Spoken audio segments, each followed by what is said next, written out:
السميع العليم من الشيطان الرجيم من همزه ونفخه ونفسه بسم الله الرحمن الرحيم إنما يعمر مساجد الله من آمن بالله واليوم الآخر وأقام الصلاة وآتى الزكاة ولم يخش إلا الله فعسى أولئك أن يكونوا من المهتدين.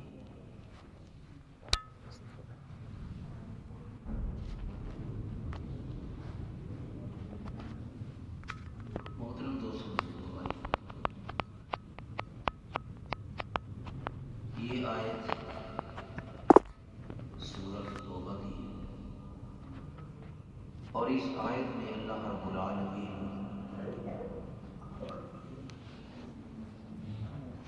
مسجد کی تعمیر، مسجد کی آباد کاری اور مسجد کو رونق بخشنا اور مسجد کے ساتھ پیار اور احترام اور ذوق و شوق رکھنا، یہاں پہ اللہ رب العالمین نے ان لوگوں کا تذکرہ کیا۔ سب سے پہلے میں اللہ کے حضور دل کی گہرائیوں سے دعا کرتا ہوں، اللہ ہمیں مساجد کی زینت بنا دے، اللہ مسجدوں کے ساتھ دل لگانے کی توفیق عطا فرما دے۔ یقین کریں، اگر آپ سمجھ سکتے ہیں اللہ کے گھر کے ساتھ پیار محبت صرف نماز کی حد تک نہیں، بلکہ ہر معاملے میں اللہ کے گھر کو عزت دینا، اللہ کے گھر کو تکریم بخشنا، اللہ کے گھر کو وقار فراہم کرنا، اللہ کے گھر کے ساتھ محبت رکھنا اور پیار رکھنا، اس کا کیا اجر ہے۔ سب سے پہلے اللہ کے پاک پیغمبر رحمت کائنات جناب محمد رسول اللہ صلی اللہ علیہ وسلم نے اپنے پاک مبارک پاکیزہ الفاظ میں یہ بات فرمائی کہ لوگوں، جب تم اللہ کے گھر میں آتے ہو، بیٹھتے ہو، وقت دیتے ہو، ٹھہرتے ہو اور دل لگاتے ہو، آپ اللہ کے گھر میں اللہ کے مہمان ہو۔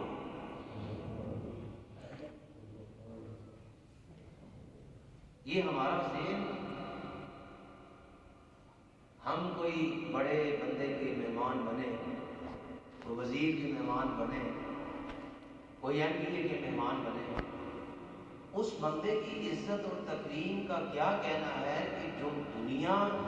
میں کسی بندے کا مہمان نہیں بلکہ دنیا میں ہی اپنے رب کا مہمان، آپ اس کی عزت اور تکریم کا کیا اندازہ لگا سکتے ہیں۔ اور صحیح مسلم کی حدیث، امام البانی رحمہ اللہ تعالیٰ نے بھی اس حدیث کو اپنی صحیح کے اندر لکھا ہے، فرماتے ہیں کہ اللہ کے پاک پیغمبر علیہ السلام نے فرمایا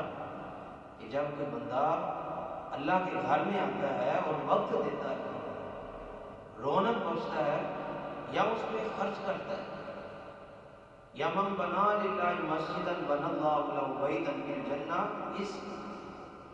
کیٹاگری کے اندر آتا ہے، ضروری نہیں کہ ساری مسجد بنا دیتا ہے۔ حدیث کے الفاظ ہیں کہ چند ایک جام ایک فاقہ انڈے دیتی ہے اور وہاں پہ اس کا چھوٹا سا گھر ہوتا ہے،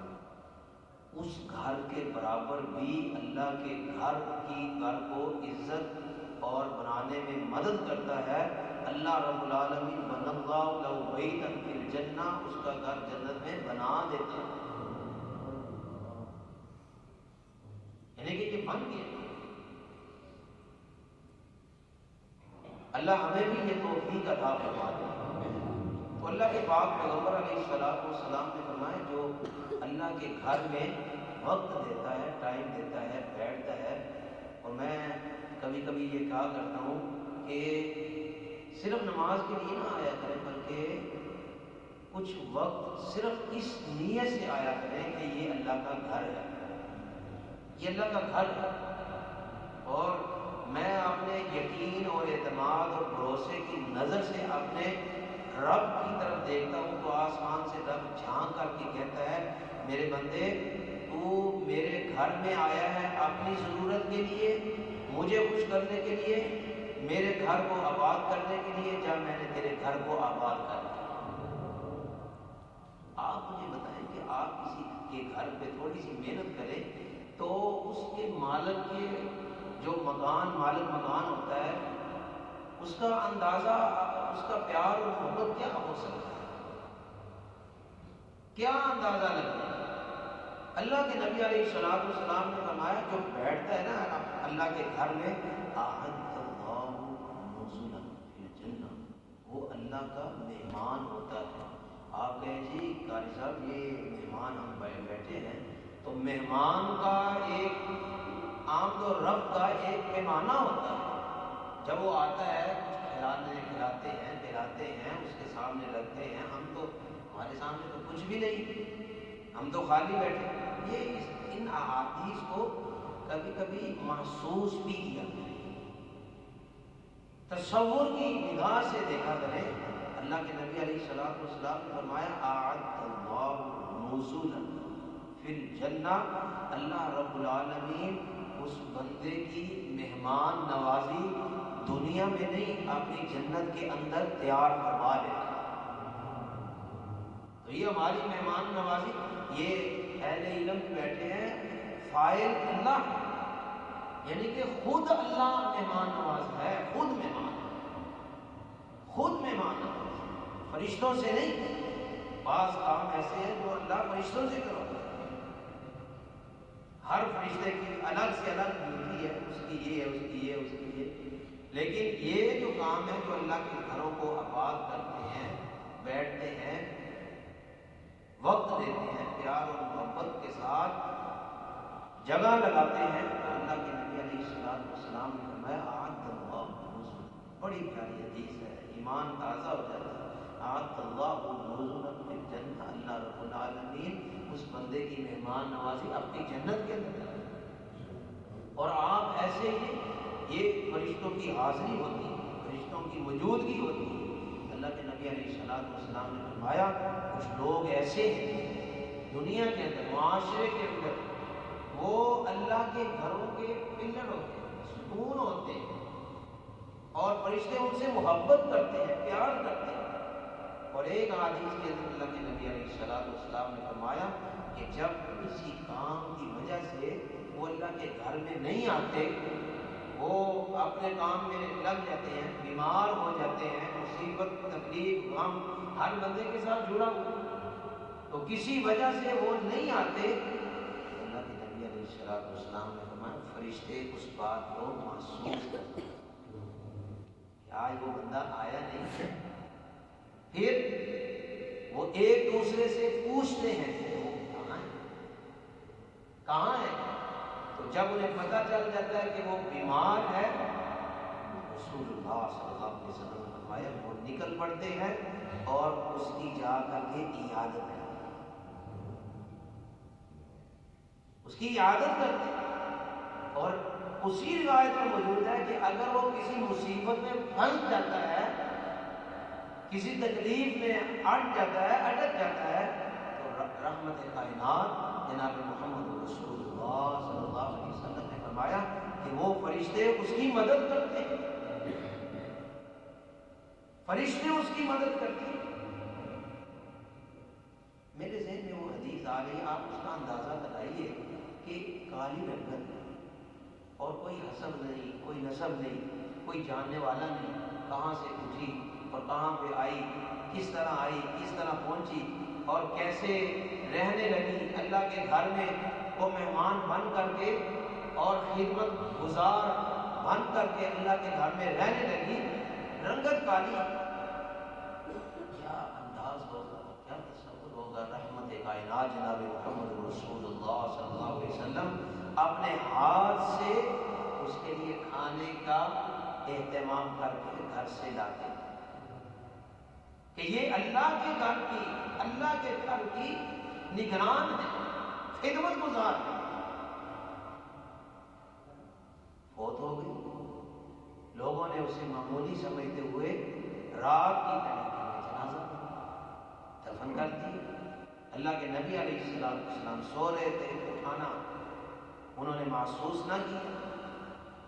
ایک دن 2 دن جب وہ نظر نہ آئی تو رحمت کائنات جناب محمد رسول اللہ صلی اللہ علیہ وسلم نے پوچھا وہ کہاں ہے عورت؟ بتلایا یا رسول اللہ صلی اللہ علیہ وسلم بہت ہو گئی. فرمایا بتلایا کیوں نہیں؟ اللہ کے نبی علیہ السلام آپ آرام میں تھے، رات کا وقت تھا اور ہم نے رات کے وقت میں ہی اس کا جنازہ پڑھا کر اسے دفن کر دیا. فرمایا دلونی علی قبرہا، مجھے اس کی قبر پہ بھیجو، مجھے اس کی قبر. آپ کا پیار اور محبت کا یہ انداز، آپ اس کی قبر پہ گئے، قبر پہ جا کر کے اس کے لیے باقاعدہ نماز جنازہ ادا کر کے اس کے لیے بخشش کی دعائیں پڑھنا. ایک وہ بندہ جو مسجد کو صفا رکھتا ہے، مسجد کی صفائی کرتا ہے، مسجد کے اندر جھاڑو پھیرتا ہے، مسجد کو تنکوں سے اور ایسی گندگی سے پاک اور صاف رکھنے کی کوشش کرتا ہے. رحمت کائنات جناب محمد رسول اللہ صلی اللہ علیہ وسلم اس کے کھانے کا اہتمام کرے، اس کے رہنے کا اہتمام کرے، اس کی خدمت کرے، پھر جب وہ فوت ہو جائے اس کے لیے بخشش کی دعا کرے. تو ایک بندہ پیار سے، محبت سے، لوز سے، لگن سے مسجد کے اندر آ کر کے نماز ادا کرتا ہے تو اس کا اہتمام اللہ کے پاک پیغمبر علیہ السلام کے دل کے اندر کتنا آتا ہے. میرے بھائیوں، اللہ کے گھر کے ساتھ پیار اور محبت کا ثبوت دیا گیا. چلے میں نہیں کہتا کہ آپ روزانہ ہفتے میں ایک دفعہ جب چھٹی ہو ایک دفعہ نماز فجر ادا کریں، اور نماز فجر ادا کر کے اپنی جگہ پہ بیٹھ کر کے اشراق تک بیٹھے، ذکر اذکار کریں، تلاوت کریں، اللہ کو یاد کریں، دعا مانگے، اشراق ادا کر کے یہاں سے جائیں. رحمت کائنات جناب محمد رسول اللہ صلی اللہ علیہ وسلم نے فرمایا اللہ کو یہ بندہ کتنا پیارا لگتا ہے، کتنی اللہ اس سے محبت کرتا ہے. اللہ رب العالمین اسے مکمل حج کا ثواب عطا فرما دیتا ہے. اللہ سے میں پھر دعا کرتا ہوں، اللہ ہمارے دلوں کے اندر اپنے گھر کی محبت کو پیدا کرنا، اپنے گھر کی محبت پیدا کرنا. یہاں پہ ہم صرف نماز نہیں، نماز کا اجر بڑا ہے، بڑا مقام ہے، بڑی شان ہے. بیٹھنا صرف اس لیے کہ میں یہ اللہ کا گھر ہے، اس کو وقت دے رہا ہوں. اللہ رب العالمین ہمارے گھروں کی ضرورتوں کو پورا فرما دیتا ہے. اللہ رب العالمین ہمیں اس پر عمل کی توفیق عطا فرما دے. اللہ کے گھروں کو آباد رکھے، اللہ کے گھروں کی صفائی اور ستھرائی کا اہتمام کریں اور اللہ کے گھر کے ساتھ محبت کا ثبوت دیں. انشاءاللہ اللہ رب العالمین ہمیں دین دنیا کی نعمتوں سے مالا مال فرما دے گا. بیماروں کے لیے دعا کر لیں، بابا جی رمضان صاحب ان کے لیے دعا کریں. کافی دن ہو گئے ہیں مسجد کے اندر نہیں آ سکے، وہ بھی ایک مسجد ستون ہے، پلر. اور جب سے میں یہاں ہوں تب سے میں انہیں دیکھ رہا ہوں، کبھی انہوں نے نماز نہیں چھوڑی اور جماعت کے ساتھ پہنچے. ان پر اللہ رحمتوں کا نزول فرما دے. خصوصی طور پر دعا کریں اللہ انہیں صحت عطا فرما دے، اللہ ان پر رحمتوں کا نزول فرما دے. دیگر جو ہمارے بیمار ہیں گھروں کے اندر بیماری کی وجہ سے نہیں پہنچ سکتے، اللہ انہیں بھی صحت تندرستی عطا فرما دے. بسم اللہ الرحمن الرحیم. الحمد للہ رب العالمین والعاقبۃ للمتقین والصلاة والسلام علی انبیاء المرسلین وإلہکم الہ واحد لا الہ الا هو الرحمن الرحیم. اللہم انت الحنان المنان بدیع السماوات والارض یا ذا الجلال والاکرام یا حی یا قیوم برحمتک نستغیث یا حی یا قیوم برحمتک نستغیث یا حی یا قیوم برحمتک نستغیث. اللهم صل على محمد وعلى آل محمد كما صليت على إبراهيم وعلى آل إبراهيم إنك حميد مجيد. اللهم بارك على محمد وعلى آل محمد كما باركت على إبراهيم وعلى اللہ ہمارے گناہوں کو معاف فرما دے، اللہ ہماری خطاؤں کو معاف فرما دے، اللہ ہمارے چھوٹے بڑے گناہوں کو معاف فرما دے، ظاہری پوشیدہ گناہوں کو معاف فرما دے، اللہ جانے انجانے والے گناہوں کو معاف فرما دے، اللہ جو دکھوں کے اندر، مصیبتوں کے اندر، بیماریوں کے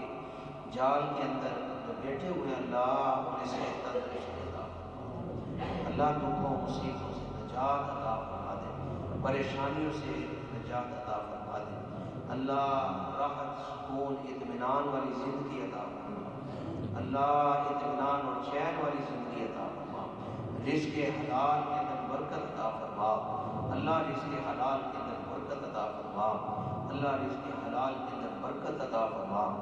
اللہ جو بیمار ہیں سے تندرستی عطا فرما دے، والدین زندہ ہیں خدمت کی توفیق عطا فرما دے، اللہ آپ کے پاس پہنچ چکے ہیں، اللہ ان کی مغفرت فرما دے، اللہ ہمیں بھی، ہمارے والدین کو بھی، ہمارے رشتہ داروں کو بھی، اللہ اگلے اور پچھلے سب کے سب کو اللہ جہنم سے آزاد فرما دے، اللہ سب کو جہنم سے آزاد فرما دے، اللہ سب کو جہنم سے آزاد فرما دے، اللہ ہم تیرے پاک پیغمبر علیہ الصلوۃ والسلام کے فرمان کے مطابق 3 دفعہ جہنم سے پناہ مانگتے ہیں، اللہ ہمیں جہنم سے دور کر دے،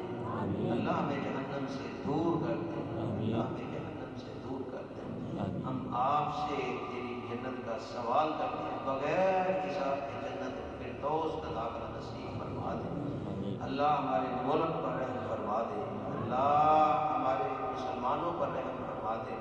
فلسطینیوں پر جو ظلم اور زیادتی ہو رہی ہے، اللہ ظلم کرنے والوں کو عبرت کا نشان بنا دے، اللہ ظلم کرنے والوں کو عبرت کا نشان بنا دے،